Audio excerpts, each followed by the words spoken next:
ಜೀವನದಲ್ಲಿ ದೇವರು ನಮಗೊಂದು ಅವಕಾಶ ಕೊಡ್ತಾನೆ, ಎಲ್ಲರಿಗೂ ಅವಕಾಶ ಕೊಡ್ತಾನೆ. ದೇವರಂತಾನೆ ನನ್ನ ಹತ್ರ ಎರಡಿದೆ ಅಂತಾನೆ, ನಿಮಗೆ ಯಾವ್ದು ಬೇಕು ನೀವೇ ಆಯ್ಕೆ ಮಾಡ್ಕೊಳ್ಳಿ ಅಂತ. ದೇವರ ಹತ್ರ ಏನಿದೆ? ಎರಡು. ಒಂದು ದೇವರು, ಇನ್ನೊಂದು ದೇವ್ರದ್ದು. ನಾವು ದೇವ್ರಿಗಂತೀವಿ, ದೇವರೇ ನಿನ್ ತೊಗೊಂಡ್ರೆ ಏನು ಮಾಡ್ಬೇಕು ನಾವು ಹೇಳಿ? ನೀನು ಸುಮ್ಮನೆ ದೇವ್ರ ಮನೇಲಿ ಕೂತಿರೋನು, ಪೆಟ್ಟಿಗೆಯಲ್ಲಿ ಕೂತಿರೋನು, ನಿಂದು ಅಂತಿದೆಯಲ್ಲ ಅದೆಲ್ಲ ನಮಗೆ ಇರಲಿ. ಕೆಲವರಿಗೆ ಅಪ್ಪ ಬೇಡ, ಅಪ್ಪನ ಆಸ್ತಿ ಬೇಕು. ನಮಗೆ ಅಪ್ಪ ತಿಮ್ಮಪ್ಪ ಬೇಡ, ಅವನ ಆಸ್ತಿ ಬೇಕು. ಅವನು ಕೊಟ್ಟದ್ದೇ ಅನ್ನ, ಅವನು ಕೊಟ್ಟದ್ದೇ ಬಟ್ಟೆ, ಎಲ್ಲ ಅವನು ಕೊಟ್ಟದ್ದೇ. ಅವನು ಕೊಡದೆ ನಮ್ದು ಅಂತ ನಾವೇನಾದ್ರು ತಂದಿದ್ದು ನೆನಪಿದೆ ಯಾರಿಗಾದ್ರು? ಬರುವಾಗ ಯಾರಾದರೂ ಏನಾದ್ರು ತಂದಿದ್ದಿದೆಯಾ? ಬ್ಯಾಂಕ್ ಬ್ಯಾಲೆನ್ಸು, ಅಥವಾ ಕೈಯೊಳಗೆ ವಾಚು ಉಂಗುರ ಹಾಕೊಂಡು ಬಂದದ್ದು, ಕತ್ತೊಳೊಂದು ಸಣ್ಣ ಎಳೆ ಚೈನ್ ಹಾಕೊಂಡು ಹುಟ್ಟಿದ್ದು, ಮೈ ಮೇಲೆ ಒಂದು ಟ್ರಿಮ್ ಆಗಿ ಸೂಟ್ ಹಾಕೊಂಡು, ಯಾರು ಕೇಳಿದ್ರೆ ಎಲ್ಲರೂ? ಎಷ್ಟೆಲ್ಲ ವಿಚಿತ್ರಗಳ ಹುಟ್ಟನ್ನು ನಾವು ನೋಡ್ತೇವೆ ಟಿವಿಲೆಲ್ಲ. 2 ತಲೆ 3 ಕೈ 2 ಕಣ್ಣು ಇವೆಲ್ಲ ನೋಡ್ತೀವಿ. ಆದರೆ ಯಾವುದೇ ಒಂದು ಮಗು ಹುಟ್ಟುವಾಗ 100 ಗ್ರಾಮ್ ಬಂಗಾರ ಹಾಕೊಂಡು ಹುಟ್ಟಿತು, ಬರುವಾಗ ಪ್ಯಾಂಟು ಶರ್ಟ್ ಹಾಕೊಂಡು ಹುಟ್ಟಿತು, ಎಲ್ಲರೂ ಕೇಳಿದ್ದೀರಾ? ಇಲ್ಲೇ ಇಲ್ಲ. ದಾಸರು ಕೇಳ್ತಾರೆ, ಬರುವಾಗ ಏನ ತಂದೆ, ಬರುತ್ತಲೇ ಎಲ್ಲಾನು ನನ್ನದೆಂದೆ.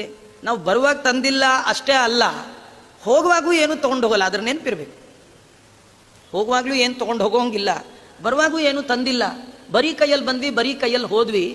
ದೇವರು ನಮ್ಮ ಪೂರ್ವ ಜನ್ಮಕ್ಕೆ ಅನುಸಾರಿಯಾಗಿ ಈ ಲೋಕದಲ್ಲಿ ಕೆಲವನ್ನ ನಮಗೆ ಕೊಟ್ಟಾಗ ಮಾಡ್ತಾನೆ. ಅದು ಯಾಕೆ ಗೊತ್ತಾ? ನಮ್ಮನ್ನು ಟೆಸ್ಟ್ ಮಾಡಲಿಕ್ಕೆ. ನಿಂಗೆ ನಾನು ಕೊಟ್ರೆ ಅದೇ ಬುದ್ಧಿಯಿಂದ ನೀನು ನನ್ನ ಹೆಸರಿನಲ್ಲಿ ಯಾರ್ಯಾರು ಕೊಡ್ತೀಯ ನೋಡೋಣ ಅಂತ ಕೊಡ್ತಾನೆ. ಕೊಡೋ ಬುದ್ಧಿ ಕೊಡೋದು ಕಷ್ಟ. ಕೊಟ್ಟ ದೇವರು ಕೊಡುವ ಬುದ್ಧಿಯನ್ನ ಕೊಡೋದು ಬಹಳ ಕಷ್ಟ. ಯಾರಿಗೂ ದೇವರು ಮೋಸ ಮಾಡಿಲ್ಲ. ದೇವರಿಗೆ ಮೋಸ ಮಾಡೋರೇ ಎಲ್ಲ. ಕೊಟ್ಟ ದೇವರಿಗೆ ಇಲ್ಲ ಅಂದ್ಬಿಡ್ತಾನೆ. ದೇವರಂತ ನಾನೇ ಎಲ್ಲ ನಿಮಗೆ ಕೊಟ್ಟದ್ದು, ನಾನು ನಿಮ್ಮನ್ನು ಏನೂ ಕೇಳಲ್ಲ. ಯಾಕಂದ್ರೆ ನನ್ನ ಹತ್ರ ಇರೋದೇ ಒಂದು ಮಣ, ನಿಮಗೆ ತೊಗೊಂಡ ನಾ ಏನು ಮಾಡಲಿ?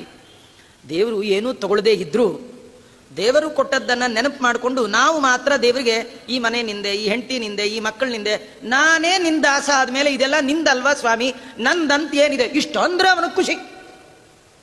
ಅಪ್ಪ ಆಫೀಸಿಂದ ಬರುವಾಗ ಒಂದಷ್ಟು ಸಿಹಿ ತಿನಿಸನ್ನು ತಂದು ಪುಟ್ಟ ಮಗು ಕೈಲಿ ಕೊಟ್ಟಾಗ ಮತ್ತೆ ಅಪ್ಪ ಮಗುವನ್ನು ಕೇಳ್ತಾನೆ, ನಂಗೊಂದು ಕೊಡು ಅಂತ. ಆ ಮಗು ಅಷ್ಟನ್ನು ತೆಗೆದು ಅಪ್ಪನ ಕೈಲಿ ಹಾಕ್ಬಿಟ್ರೆ ಅಪ್ಪನಿಗೆ ಭಾರೀ ಖುಷಿ.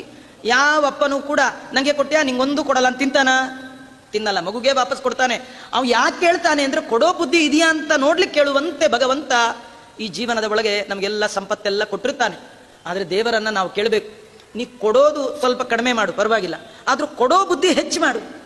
ನೀನು ಕೊಟ್ಟದ್ದನ್ನೇ ಕೆರೆಯ ನೀರನ್ನು ಕೆರೆಗೆ ಚೆಲ್ಲಿ ವರವ ಪಡೆದವರಂತೆ ಕಾಣಿರು. ಜೀವನದಲ್ಲಿ ನಾವು ಸಂಗ್ರಹ ಮಾಡ್ತೀವಿ. ಯಾಕೆ ಗೊತ್ತಾ? ಅದು ನಂಗಿಷ್ಟ ನಂಗಿಷ್ಟ ನಂಗಿಷ್ಟ ಅಂತ. ಒಳ್ಳೆ ತಿನ್ನುವ ಪದಾರ್ಥಗಳಿದ್ರೆ ಯಾರಿಗೂ ಕೊಡಲ್ಲ, ಡಬ್ಬಿಲೇ ಇಟ್ಕೊಂಡಿರ್ತೀವಿ. ಒಂದೊಂದೇ ಯಾಕೆ ನಂಗೆ ಭಾಳ ಇಷ್ಟ ಅಂತ ಇಟ್ಕೊಂಡಿರ್ತೀವಿ. ಇನ್ನು ಕೆಲವ್ರಿಗೆ ಅದಕ್ಕಿಂತ ದುಡ್ಡು ಅಂದರೆ ಭಾರಿ ಇಷ್ಟ, ಅದಕ್ಕೆ ಯಾರಿಗೂ ಗೊತ್ತಾಗಬಾರ್ದು. ಹಾಗದನ್ನು ಸಂಗ್ರಹ ಮಾಡಿ ಮಾಡಿ ಮಾಡಿ ಮಾಡ್ತಾ ಇರ್ತೀವಿ. ಅದು ಇಷ್ಟ ಅಷ್ಟೊಂದು ಇಷ್ಟಗಳಾಗಬಾರ್ದು. ಯಾಕೆಂದರೆ ಆ ಇಷ್ಟವೇ ಒಂದಿನ ಅನಿಷ್ಟ ಆಗ್ಬಿಡುತ್ತೆ ನಮಗೆ. ಹಾಗಾಗಬಾರ್ದು ಅಂತಾದರೆ ದೇವರು ಕೊಟ್ಟದ್ದನ್ನು ನೆನಪು ಮಾಡಿಕೊಂಡು, ದೇವರೇ ನೀನಿತ್ತ ಸೌಭಾಗ್ಯ ನಿಬಿಡವಾಗಿದೆ ಎನಗೆ, ಏನ ಬೇಡಲಿ ನಿನ್ನ ಬಳಿಗೆ ಬಂದು, ಭಗವಂತ ನೀನು ನನಗೆ ಮತ್ತೇನು ಕೊಡಬೇಡ, ನೀನಿತ್ತ ಸೌಭಾಗ್ಯ ನಿಬಿಡವಾಗಿದೆ, ಬೇಕಾದಷ್ಟಿದೆ. ನೋಡಿ, ನೀವು ದೇವರ ಹತ್ರ ಬಂದು ಅದು ಕೊಡು ಇದು ಕೊಡು ಕೇಳಬೇಡಿ. ಯಾಕೆ ಗೊತ್ತಾ? ನೀವು ಬರಕ್ಕೆ ಮುಂಚೆನೇ ನಿಮಗೇನು ಕೊಡಬೇಕು ಅಂತ ಅವನು ಫಿಕ್ಸ್ ಮಾಡ್ಕೊಂಡ್ಬಿಟ್ಟಿದ್ದಾನೆ. ಒಂದು ಸತಿ ಅವನು ಫಿಕ್ಸ್ ಆದಮೇಲೆ ನೀವು ಇನ್ನೇನು ತಿಪ್ಪುರ್ಲಾಗ ಹೊಡೆದು ಸರ್ವ ಸೇವೆ ಮಾಡಿ ಕನಕಾಭಿಷೇಕ ಮಾಡಿದ್ರು ನಿಮ್ಗೆ ಕೊಡಲ್ಲ. ಹಾಗಾದ್ರೆ ದೇವರನ್ನ ಏನು ಕೇಳಿ? ಸ್ವಾಮಿ ನೀನೇನು ನಂಗೆ ಕೊಡೋದು ಬೇಡ, ನಂಗೆ ಒಂದೇ ಒಂದು ಬಾಕಿ ಇದೆ, ಅದೇನೆಂದರೆ ನೀನೇ ನನಗೆ ಬೇಕು, ನೀನು ನನ್ನ ಹೃದಯದಲ್ಲಿ ಕಾಣಿಸು, ನಂಗೆ ಅಷ್ಟು ಸಾಕು. ಹೀಗೆ ಅನ್ಬೇಕೆ ವಿನ ದೇವ್ರು ಕೊಟ್ಟ ಮೇಲೂ ಎಲ್ಲ ಆಯ್ತು ಸ್ವಾಮಿ, ಅದೊಂದೇ ಮಗಳಿಗೊಂದು ಸೈಟ್ ಆಗಬೇಕು, ಅದೊಂದೇ ವರ ಒಂದು ಸಿಗಬೇಕು, ಇದಕ್ಕೊಂದು ಹೆಣ್ಣು ಇದೇ ಅನ್ಕೊಂಡು ಕುಕ್ಕರ್ ಬಡ್ದಿದ್ವಿ ಅಂದರೆ ಮುಗೀತು ನಮ್ಮ ಕತೆ. ಅಷ್ಟೊಳಗೇ ಇರಬೇಕು. ದೇವ್ರಿಗೆ ಅನ್ಬೇಕು, ನೀನಿತ್ತ ಸೌಭಾಗ್ಯ ನಿಬಿಡವಾಗಿದೆ ನನಗೆ, ಏನ ಬೇಡಲಿ ನಿನ್ನ ಬಳಿಗೆ ಬಂದು. ನನ್ನ ಕೊರತೆ ಒಂದೇ, ಅದೇನೆಂದರೆ ನೀನು ಇಲ್ಲ ಅನ್ನುವ ಕೊರತೆ ಬಿಟ್ಟರೆ ಇನ್ಯಾವ ಕೊರತೆಯೂ ನನಗಿಲ್ಲ ಅಂತ ಆ ಭಗವಂತನನ್ನ ಹೊರತುಪಡಿಸಿ ಉಳಿದ ವಸ್ತುಗಳನ್ನು ಹೇಯ, ಇದು ಪ್ರಿಯ ಅಲ್ಲ, ಇವೆಲ್ಲ ಹೇಯ, ಇದು ಸಾಕು ಸಾಕು ಸಾಕು, ಅಲಂ ಅಲಂ ಅಲಂ ಅಂತ ಸಾಕು ಅನ್ನುವ ಬುದ್ಧಿ ದೇವರು ಕೊಟ್ಟಾಗ ಭಗವಂತ ಬೇಕು ಅನ್ನುವ ಬುದ್ಧಿ ಬರುತ್ತೆ. ನಮಗೆ ಬೇಕುಗಳೇ ಸಾಕಾಗಿಲ್ಲ, ಜೀವನದಲ್ಲಿ ಇನ್ನೂ ತುಂಬ ಬೇಕುಗಳಿದೆ, ಅದಕ್ಕೆ ಭಗವಂತ ಬೇಕಾಗಿಲ್ಲ, ಅವನು ಬೇಕಾಬಿಟ್ಟಿ ಆಗ್ಬಿಟ್ಟಿದ್ದಾನೆ. ನಿಮಗೆ ದೇವರು ಬೇಕಾ? ಹಾಗಾದ್ರೆ ಈಗೇನು ಬೇಕು ಅಂತಿದೆ ಅದನ್ನು ಸಾಕು ಮಾಡ್ಕೊಳ್ಳಿ. ಇವೆಲ್ಲ ಹೇಯ, ಎಷ್ಟು ಸೈಟ್ ಮಾಡಿದ್ರು ಅಷ್ಟೆ, ಎಷ್ಟು ಮನೆ ಕಟ್ಟಿದ್ರು ಅಷ್ಟೆ, ಎಷ್ಟು ಏನು ಮಾಡಿದ್ರು ಅಷ್ಟೆ, ಎಲ್ಲ ಲೊಳಲೊಟ್ಟೆ. ಮಂಚ ಬಾರದು ಮಡದಿ ಬಾರಳು ಕಂಚು ಕನ್ನಡಿ ಬಾರವು, ಸಂಚಿತ ದ್ರವ್ಯ ಮತ್ತೆ ಬಾರದು. ಅದಕ್ಕೇನು ಮಾಡ್ಬೇಕು? ಮುಂಚೆ ಮಾಡಿರೋ ಧರ್ಮವಾ.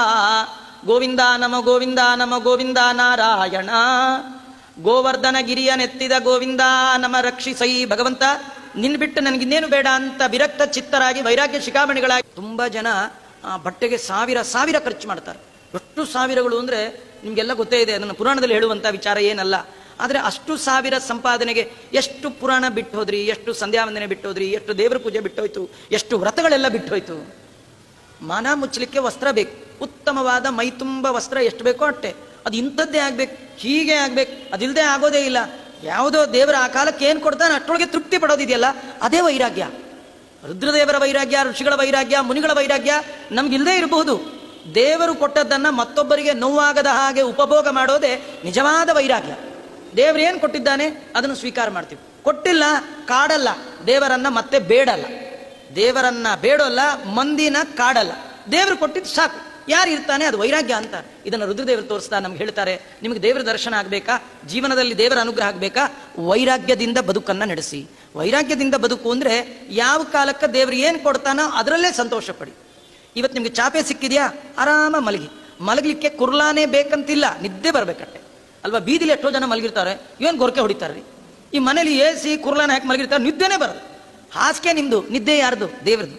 ನಿದ್ದೆ ಕೊಡೋದು ಅವನು. ಹಾಸಿಗೆ ನಿದ್ದೆ ಕೊಡಲ್ಲ, ಫ್ಯಾನ್ ನಿದ್ದೆ ಕೊಡಲ್ಲ, ಅದು ಕೊಡೋದು ಭಗವಂತ. ಅದರಿಂದ ನಿಮ್ಗೆ ಸುಖ ಆಗಬೇಕೇ ವಿನಃ ಸುಖದ ಸಾಧನದಿಂದ ಏನಿಲ್ಲ. ದೇವರು ಕೊಡೋನು ಸುಖ, ಅದರಿಂದ ಅವನು ಕೊಡಬೇಕು. ನೀ ಕೊಟ್ಟರೆ ಉಂಟು, ಇಲ್ಲದೆ ಇದ್ರಿಲ್ಲ ಅಂತ ಭಗವಂತನನ್ನ ಪ್ರಾರ್ಥನೆ ಮಾಡಬೇಕು. ವೈರಾಗ್ಯದಿಂದ ಜೀವನವನ್ನ ನಡೆಸಬೇಕು ಅಂತ ನಮ್ಗೆ ಇಲ್ಲಿ ತಿಳಿಸ್ಕೊಡ್ತಾ ಇದ್ದಾರೆ ರುದ್ರದೇವರು.